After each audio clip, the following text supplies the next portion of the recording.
C'est vrai que parler de 18 juin, c'est un peu parler du monde entier, parler de la définition de ce que je suis au Bénin depuis que j'ai entrepris de répondre à mon propre appel de 8 mars 1970, quand je disais, en montant la dernière marche de l'avion qui m'emmenait en France, que je reviendrai et que rien ne sera plus pareil parce que j'aurai la voix au chapitre. Et c'est ce que représente pour moi le 18 juin. Est-ce qu'on peut avoir de ressenti? Il faut d'abord considérer Delphine comme répondant à l'appel de Dieu. Parce que on ne peut pas la considérer morte, disparue ou rien du tout. Elle est là dans l'esprit de ce qu'elle a toujours été. Donc, vous savez, toute relation aboutie donne naissance à l'esprit de la chose. Donc, en parlant de chaque anniversaire de Delphine, c'est revenir à tout ce que représente cette nuit-là où elle a fini par accepter la fonction de coordonnatrice de la Fondation Terre et Partage. C'est le côté spirituel de la chose. Effectivement, je vous disais, je n'ai pas en tête cette date où le conseil d'administration de la Fondation s'est réuni à Cotonou, à Vedoko, là où, parce que, rappelons brièvement que la radio est une émanation d'un projet international. Ce qui fait que j'avais une location importante à Vedoko, où il y avait mes bureaux, tout et tout. Donc cette nuit-là, le rendez-vous du conseil d'administration de la Fondation se passait à Vedoko, à Cotonou. Et elle est venue comme ça parce que souvent, vous savez, la diaspora est dirigée en ce moment par le ministère des Relations publiques, des relations avec les Béninois de l'extérieur et des institutions, l'honorable Akpedou, à Kindes, quoi. Ce qui fait que j'y allais souvent quand je suis là pour le projet en question, le projet international qui est destiné à l'Afrique. Et c'est au cœur de ce projet que la radio devait jouer un rôle de vulgarisation de la partie du brevet, parce qu'il y a un système dans ce projet-là qui est breveté. Donc la radio devait être créée pour vulgariser, ventiler le contenu de ce projet pour ce qui va être de la réalisation du projet comme production d'engrais biologiques. Donc c'est un projet soutenu par l'ONU en ces 3 départements, la FAO, le PNUD et l'UE, ça veut dire l'environnement. C'est en ces thèmes-là que ce qui était déjà écrit, je dirais que à la fois, vous voyez Radio Bétin, sa dimension, ça se repose sur 3 pieds. Comment? Vous allez vous étonner, Radio Bétin est né avant d'être créé. Ça, vous allez dire, mais qu'est-ce qu'il a voulu dire? Est né avant d'être créé, cela veut dire que c'est quand, je vous l'avais dit que le 8 mars 1970, quand je partais pour la France, je disais sur la dernière marche, alors que ça pouvait être une aventure, je ne sais pas de quoi ça va retourner, je disais déjà que je reviendrai. Et rien ne sera plus pareil parce que j'aurai la voix au chapitre. Vous vous rendez compte? Je ne savais même pas ce que va être cette trajectoire de ma vie où j'ai obtenu un billet pour me rendre en France. Un billet d'un cousin qui m'a aidé comme ça. Et je me voyais déjà, comme on dit, excusez-moi, en haut de l'affiche pour ne plus être comme j'étais. Parce que j'étais habité par une colère de l'injustice de notre pays. Et je n'ai pas accepté ça. Donc j'ai eu la chance d'avoir le billet par la suite et je suis parti. Donc, sur cette dernière marche, j'ai juré revenir dans des conditions qui seraient appropriées à mon retour. C'est ce qui s'est passé. Donc, l'idée de radio, vous voyez, je dis, elle est déjà née. Alors que je ne savais même pas ce que je deviens, ce que je vais faire. Je sais que je vais faire mes études en travaillant parce que je n'étais pas boursier. Mais dire que j'avais déjà de la matière comme un fils à papa, qui savait qu'il va revenir pour après crier parce qu'il était dans les dimensions financières que juste il faut aller se former pour venir réaliser la chose. Non, pas du tout. Je partais à l'aventure, attention, aventure bien structurée parce que j'avais mes papiers pour ne pas être retourné à la frontière. Ce qui fait que quand on avançait, en 1986, Radio est déjà née, mais elle n'avait pas de forme. Elle n'a pas de forme charnelle, comme on dit. Et en 86, donc, il y a eu les banques en panne au Bénin. Et comme j'étais dans les finances, je me suis dit, je reviens. C'est le moment où je reviens uniquement pour une radio locale pour UIDA, où je vais apprendre à épargner, à faire des trucs pour le développement. Donc, c'était dans cette dimension-là, en 1986, j'ai écrit naturellement le projet de la radio et sans un détour de chercher le nom, ce nom Betty est arrivé. C'est un nom consacré en tant que tel parce que, à malheur, quelque chose de bon, quand je perdais mon papa en 1961, je montais sur 15 ans. J'ai été accueilli par mon petit oncle, celui qui vient après mon père. Et quand j'allais partir pour la France, il m'aimait tellement que j'ai été le voir pour dire, parce que je vous disais, j'étais parti en colère. Parce que je devais être de laborantin à Porto-Novo à l'école supérieure de sciences. C'est un projet canadien. J'ai préparé le dossier, c'était très difficile pour faire même une copie pulmonaire au Bénin ici. Et là, tout le dossier est constitué. 3 jours avant, je suis parti pour savoir quelles sont les modalités pour commencer à travailler. On me dit qu'on n'a pas retrouvé mon dossier. Et il dit quoi? On me dit de reconstituer le dossier que j'ai mis 3 mois pour le constituer en 3 jours pour prendre le poste. Ça veut dire que je ne veux pas le poste. Je suis fâché. C'est là où je me suis fâché vraiment pour tout ce qui est des gens d'anti et qui utilisent les autres pour qu'ils ne deviennent rien. Alors j'ai juré. Et donc j'ai attendu. Le moment est venu d'avoir cette opportunité de voyager. J'ai été voir mon oncle pour lui dire, papa, je l'appelais et je voyage en France.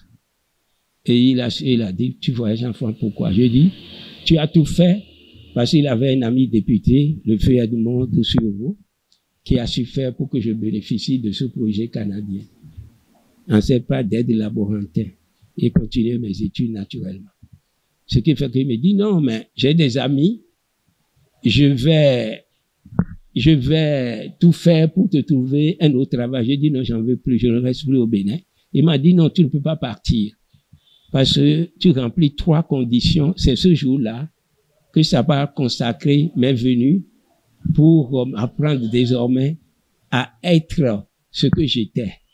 Je vous dis à être ce que j'étais. Et il m'a dit 3 choses. Il m'a dit non, quand vous partez en France comme ça, vous vous mariez là-bas. Toi, tu ne peux pas te marier là-bas. Tu vas revenir parce que tu es ceci. J'ai dit non, papa, je vais revenir. Il m'a dit non, je ne veux pas partir. Donc, je l'ai dorloté, mais j'ai fini par accepter en lui disant, je reviendrai. Quelles que soient les conditions, je reviendrai. Et ce que mon papa m'a dit ce jour-là, c'est pour ça que je vous disais à malheur quelque chose de bon. Papa, mon propre géniteur ne m'aurait pas dit. C'est mon petit papa qui me disait, tu reviendras parce que tu es ceci, pour ta collectivité.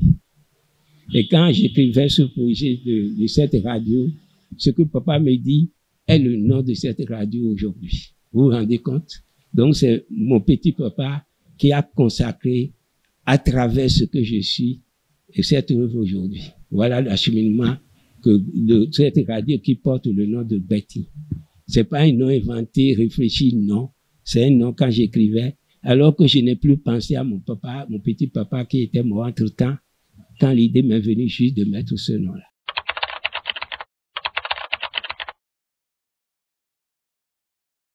C'est extraordinaire. Alors que ça n'aurait jamais pu l'être qu'elle ait eu cette distinction-là, parce que, vous savez, Radio Betty est resté 9 ans sans signer un contrat avec la mairie au temps du président Adjoubi. Pour la simple raison que le jour où on devait signer un contrat avec la mairie, j'étais avec Delphine. On arrivait dans le bureau du maire Adjoubi qui nous attendait. On est bien assis dans son bureau, ça veut dire son grand bureau. On commençait à discuter, il a dit, bon, on discutait, il m'a dit, en ce mois-là, le contrat était payé à 800 000. Nous, d'abord, Delphine a refusé que c'est pas bien payé. Il a dit, à cause de vous, je vais accepter de monter le contrat à 1 million. Et c'est là, Delphine a dit, quel serait le travail à faire pour ce contrat-là? Le maire Adjovi a parlé, et Delphine a dit, non, nous ne sommes pas là pour être les sabots de ce que vous voulez faire d'un contrat. La radio Betty a sa spécificité, si vous voulez. Nous allons faire notre travail contractuel, mais nous ne serons pas ce que vous voulez. Le maire lui a répondu, non, si je suis un contrat, que je fasse mal ou bien, vous devez me féliciter. Et Delphine lui a dit, non, si nous disons ce que vous faites normalement, vous n'avez même pas besoin de campagne pour être réélu à la prochaine élection. Et le maire a dit, non, moi je ne discute pas, c'est comme ça, vous ne devez jamais me critiquer. Elle a dit, monsieur le maire, le contrat ne sera pas signé, mais vous, qui êtes l'administrateur, le promoteur de la radio, vous pouvez signer, mais il ne sera pas exécuté. Ça, c'est ça qu'on appelle la responsabilité d'une personne qui est dans l'esprit de la chose. Devant le maire, M. Adjovi a dit, mais madame, personne ne m'a tenu tête, pourquoi vous me répondez comme ça? Elle est sortie du bureau, et la paix n'est plus revenue. Le maire Adjovi est resté vraiment 5 minutes à me regarder, comme si j'allais accéder à sa demande. J'ai dit non, je ne peux pas signer, je n'ai pas autorité à signer parce qu'il ne sera pas exécuté. Donc, à quoi sert que je signe un contrat pour me mettre en défaut? Donc, c'est là. Et pendant 9 ans, on n'a pas signé. Et Delphine a tenu tête au maire jusqu'au moment où même le maire a été sur la radio Océan FM pour lui dire aux prochaines élections, elle va faire voir à la directrice ce que c'est que d'être un maire où une radio tente de s'opposer à lui, quoi, en quelque sorte, dans ses élans d'administration de la cité. Et les parents de Delphine ont eu peur. Quelques jours après, Delphine mourait. Vous vous rendez compte? Donc, pour que la dépouille de Delphine arrive ici, on a dû prendre des engagements parce qu'ils ont dit que le maire va saisir sa dépouille parce qu'ils n'étaient pas d'accord. Vous vous rendez compte? Et devant la dépouille, si vous savez, vous vous rendez compte du discours que le maire Adjovi a prononcé, vraiment en faisant mea culpa, vous là, c'est en ce jour-là que, d'ailleurs, Touida a compris que ce n'est pas le diplôme, la distinction là qui fait l'amour avec Delphine et la vie de Ouida, parce que quand on parle de Delphine, à tous les niveaux, des enfants, des femmes abandonnées, des femmes enceintes, de ceci, cela à Ouida, eh ben, dis donc, je peux vous dire que les hommes se tenaient tranquilles, hein, parce que s'il arrive à la police, lui, il connaît personne, il fait valoir le droit, parce qu'elle-même, elle a sa maîtrise en droit social. Donc, elle sait de quoi elle parle. Ce qui fait que même jusqu'à l'OCOSA, partout, avec les procureurs, tout et tout, tout le monde la connaît. Si vous touchez un enfant, vous maltraitez une femme, en ce moment, les hommes vraiment grossissaient les femmes n'importe comment. Tu dois signer avec un engagement avec un cahier de ce que tu dois payer par mois, sinon tu es devant la police. Là, elle ne s'amusait pas. Des femmes dormaient, on était chez les ados aussi là-bas, dans le grand salon que nous avons.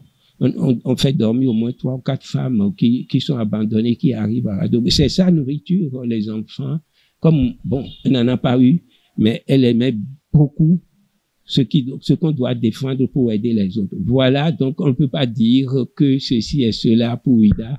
C'est ce qu'elle fait dans sa vie et elle est tombée dedans pour quand même représenter vraiment ce côté de l'équilibre humain entre vraiment ceux qui s'amusent avec les autres et ceux qui sont amusés comme ça.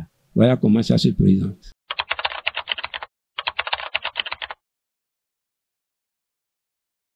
L'échec est que elle aurait pu avoir la commune, moi je parle de l'administration générale, hein, de tout le peuple, je dis tous les habitants de Ouida. Ça veut dire le temps fait toujours moins que les premières instances d'une situation. Ça commence à s'éteindre un peu et c'est pour cela que je dis l'échec est là parce que le 21, ça n'a pas été facile quand je suis parti dans sa famille pour leur demander pardon parce que c'est une mort subite comme ça. Et c'était très, très dur. J'étais pas entouré d'une famille pour aller dire non, j'étais parti avec mon frère et ma soeur. Jusqu'à, on a commencé à 10 heures, jusqu'à 14 heures. Ce n'est que des injures dans la famille.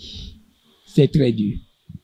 Une seule parole, j'ai pu dire pour quand même tout retourner de la situation. J'ai demandé seulement, est-ce que vous connaissez vraiment votre fille pour parler d'elle comme ça? Pour parler de moi à travers elle. Il me regardait, pourquoi je dis ça? Parce que, il fut un jour, moi j'ai été toujours dans la philosophie de ne jamais doter une femme. Je dis, c'est le principe pour mépriser les femmes. Après, une fois chez vous, vous dites, tu as pris la dot, donc je peux faire de toi ce que je veux. Même pour mes soeurs, j'ai refusé. Donc moi, j'ai dit, non, je ne doterai jamais une femme. Si elle veut, peut me doter, mais je ne doterai jamais une femme. Mais un jour, on était à se parler, puis me dit, non, il faut doter une femme parce que il arrivait un instant dans la vie où ça doit sauver vraiment la personne qui a doté une femme pour s'en sortir d'une situation difficile. Je ne sais pas déjà qu'elle me parlait de sa mémoire. Et c'est ce jour-là où depuis le matin, où vraiment que des injures, au moins une vingtaine de femmes qui tombaient sur vous avec quelques hommes dedans, vous ne pouvez pas vous rendre compte. Et c'est en ce moment-là, je me dis, est-ce que vous connaissez bien votre fille pour parler d'elle comme ça à travers moi? J'ai dit, mais quand même, vous avez reçu tout ce qu'il faut, la petite et la grande dot. Parce que après, je l'ai dotée. C'est vrai, je l'ai dotée d'une manière inattendue parce qu'elle ne savait même pas. On était déjà ensemble, ça fait 4 ans. Et quand ça m'a pris, je me suis souvenu pourquoi elle m'a dit ça. Toutes les boissons étaient sous notre lit, mais elle ne savait pas. Donc c'est à son anniversaire, comme à son anniversaire, elle va dans sa maison pour rester avec dans sa famille. Je lui ai dit, mais tu iras à ton anniversaire. Il m'a dit, non, ça ne me plaît pas aujourd'hui. J'ai dit, non, tu ne vas pas me dire ça. Alors que tout était déjà préparé pour la dot. Elle arrive à la maison, je l'ai forcée, elle a fini par accéder à ma demande, elle est arrivée là-bas, et puis du coup, on lui a dit, rentre et change-toi, et tout. Pourquoi je vais me changer en même temps? Parce que ma famille même n'était pas au courant, parce que moi, je ne fais rien comme ça. On a loué des femmes qui ont l'habitude de ça à Cotonou, avec le secours de son beau-frère. Donc, ce qui fait qu'en même temps de dehors, les chansons fuguaient déjà. Donc, elle est rentrée, elle s'est changée quand même dans l'étonnement, et voilà, c'est comme ça, elle a été dotée, elle ne savait même pas qu'elle allait être dotée. Donc, je leur ai dit, mais vous parlez de qui? Mais, je n'ai pas rencontré votre fille dans la rue. On est restés ensemble. Mais, en fin de compte, je l'ai dotée comme une femme, et vous parlez d'elle comme si je ne la mérite pas. Aujourd'hui, ce n'est plus vous qui êtes malade, qui va souffrir toute la vie. C'est moi. Parce que le jour où vous avez reçu la dette, vous avez dit au revoir à votre fille. Là, tout a changé d'un seul coup. Et toutes les demandes que j'ai faites pour revenir à ce que peut être l'échec, ils ont tout accepté de ma demande. C'est moi qui ai décidé de la date parce que je suis retourné en France d'abord pour discuter avec ma famille. Quand avant de pas, j'ai dit l'enterrement, ceci, cela, ils ont tout accepté. Là, je dis aucun frère n'entrerait dans les dépenses pour enterrer Delphine. Rien de vous, personne, je prends tout en charge. Ils ont dit oui. La dernière que j'ai demandé, j'ai dit, je l'enterre à Ouida. Allah, il y a un neveu qui est sorti en trompe comme ça de son logis pour me dire jamais. Voilà. Et c'est là où je n'ai pas réussi. Ce qui fait que se rendre à Porto Novo, quels que soient les sentiments, construire des distances. Et là, mais aujourd'hui, quand même, ils ont toujours le sentiment d'avoir eu affaire avec une femme digne de la ville de Ouida.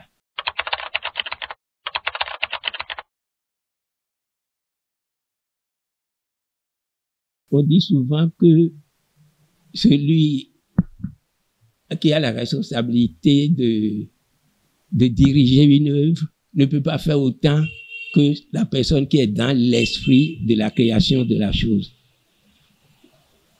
Mais pour moi, c'est vraiment le cas de Delphine est contraire parce que Delphine aujourd'hui, pour sa mémoire d'outre-tombe, c'est elle qui est la force de la radio.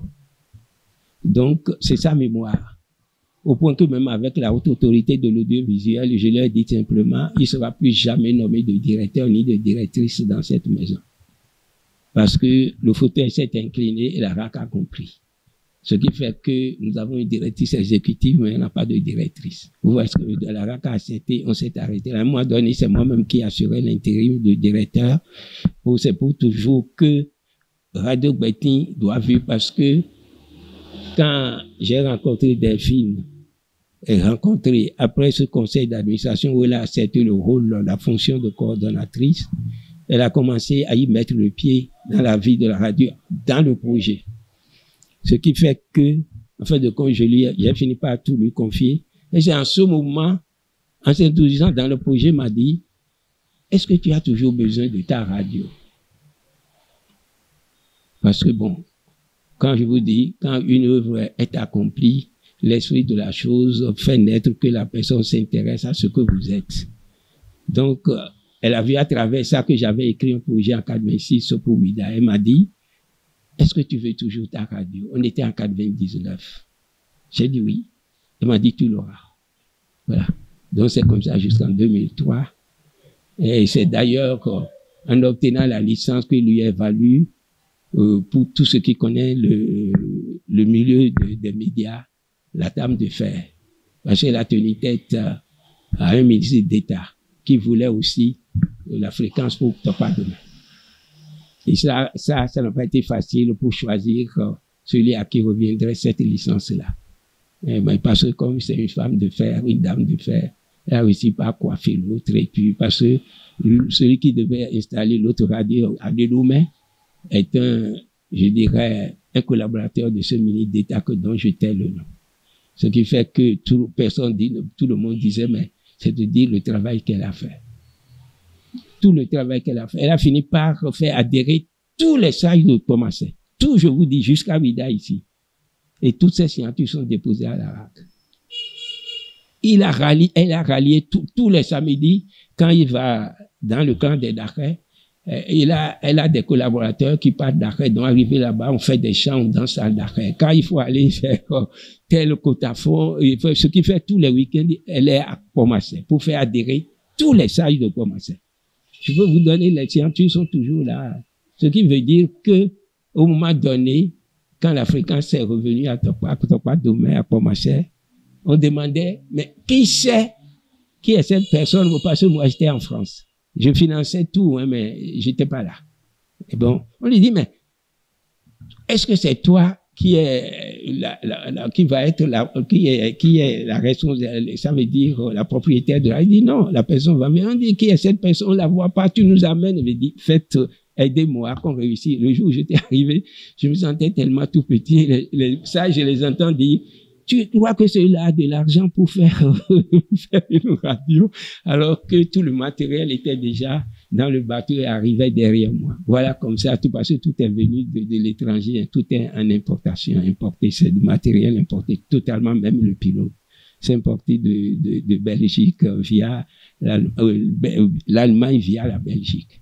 Tout a de messages, baffes, tout est importé. Et pour dire, Gbetin, c'est l'esprit qui existait, que Delphine est venue, par la grâce de Dieu, donner cette vie de la création. Parce que même pour le matériel, elle est venue en septembre 2003 en France. Pour vous dire encore que les difficultés qu'on a eues, elle a réussi à faire entendre tout un bureau pour que moi, j'étais parti prendre le matériel en Belgique. Il pleuvait tellement ce jour-là qu'on ne pouvait pas rouler normalement. Et c'est le bateau qui devait amener ça parce qu'on serait en retour si le matériel n'arrivait pas cette fois-là. Était déjà à charger au port. Et le bureau de Delmas, ce n'est pas n'importe quoi la compagnie Delmas. Parce que c'est passé par Delmas. Delis assurait le secrétariat, notre secrétariat en France à Paris, pour faire attendre tout le monde, tous ceux qui travaillaient, pour que j'arrive avec le matériel. Vous vous rendez compte? La force de l'esprit que représente cette forme parce que l'esprit est déjà dans cette collaboration entre elle et moi. C'est une relation aboutie. C'est ce qu'on appelle dans la vie une relation aboutie. Voilà, donc le devenir de la radio est dans l'esprit déjà parce que l'esprit ne meurt jamais. Et vous qui êtes collaborateur de la radio, c'est sûr que, mais non plus on ne meurt jamais. Ceux qui meurent, c'est ceux qui passent leur vie à faire du mal, sinon on ne meurt jamais. La résurrection, pour nous qui croyons, la résurrection est chacun de nous. Même si dans ce corps physique que vous connaissez, je partais, je suis sûr que je reviendrai dans un autre corps pour aider Radio Bethany. Parce qu'on ne meurt jamais. La résurrection, chacun de nous, c'est acquis. Et si vous aimez lire, si même vous n'êtes pas croyant, allez lire le psaume 124, verset qui compte 20 à 30. Vous allez voir. L'esprit fait renaître. Et c'est pour ça que je dis que la résurrection est chacun de nous. Elle ne se fera pas. Mais si tu aimes, il y a la mort éternelle. La mort éternelle, c'est ceux qui ont fait du mal toute leur vie, là, ils n'auront pas l'esprit pour les recréer. Mais c'est pour ça ceux qui disent que vraiment, on ne meurt pas et on revient aussi. Mais attention, pas tout le monde. Si vous voulez revenir dans la résurrection, il faut faire cet acheminement-là. Je suis en train de prêcher la bonne parole là. Voilà. Voilà ce que c'est. Donc l'avenir de Betty ne m'inquiète pas du tout, grâce à vous, grâce à ma manière de faire, grâce à moi-même, à cette idée convaincue que j'ai, que l'esprit triomphera toujours de 7 ans sur 7 ans, à moins que ceux qui prêchent que nous sommes à la fin du monde, quel monde qui sera demain ou du temps. Ça ne sera pas la fin du monde, la fin du temps.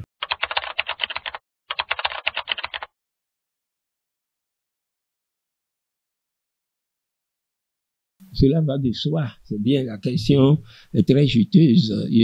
C'est pour ça d'ailleurs que demain, ce serait symboliquement qu'on va parler du 11e anniversaire. Par un pèlerinage individuel moi-même à Porto-Novo pour me recueillir sur la tombe. Parce que ça se passe que le 20e anniversaire, c'est comme son anniversaire jumelé avec les 20 ans de la radio. Sans Delphine, il n'y a pas de radio. Donc, c'est tellement éloquent. Souvenez-vous de notre rencontre ici, je vous dis, il y a des intermèdes dedans qui ne sont pas encore digérés pour savoir ce qu'il veut faire. Parce que il ne peut pas se faire sans qu'il y ait certaines présences et il ne peut pas se faire avec ces présences-là. Et voilà, c'est le dilemme que j'ai aujourd'hui. Sans certaines présences, cet anniversaire ne serait que très symbolique. Et avec cette présence aussi, cet anniversaire ne peut pas se faire. Donc, pour aujourd'hui encore, et comme les temps passent, on arrive doucement, je vous ai dit, réfléchissez, et à mes collaborateurs, je vous ai dit, vous vous souvenez, et proposez-moi des choses pour que ce qui peut être empêché, ceci, cela, puisse se réaliser. Mais je ne sais pas par quel miracle on y parviendra.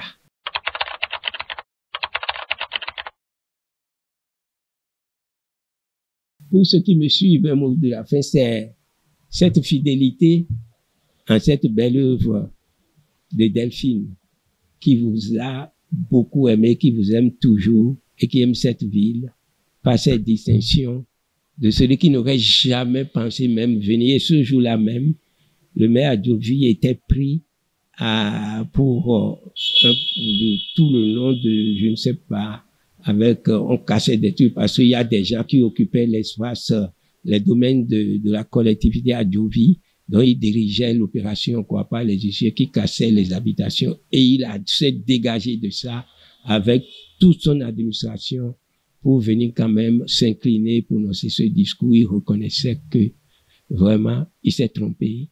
Et il n'aurait jamais pensé que c'est une dame qui mérite d'être considérée et aimée. C'est là que, pour signifier ce qu'il est en train de dire dans son discours, il lui donne cette distinction posthume pour lui faire valoir cette vérité que lui-même est en train de dire à cœur ouvert aujourd'hui devant toute cette instance qui était là.